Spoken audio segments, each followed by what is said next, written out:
નમસ્કાર, real power news સાથે હું છું આપનો સાથી મિત્ર પ્રકાશ પટેલ।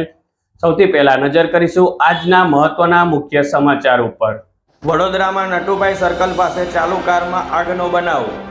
કાર ચાલક સુરતથી વડોદરા આવ્યો હતો। નટુભાઈ સર્કલ પાસે અચાનક ગાડીમાં આગ લાગી।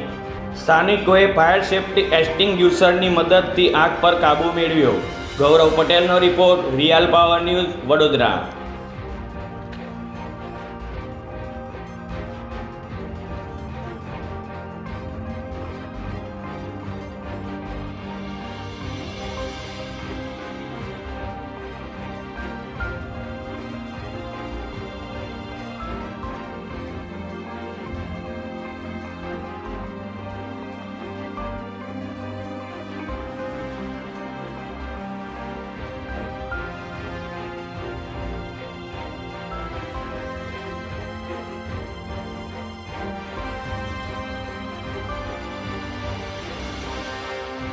વધુ સમાચારો નિહાળવા માટે રિયલ પાવર ન્યૂઝ ચેનલને લાઇક કરો, શેર કરો અને સબસ્ક્રાઇબ કરો।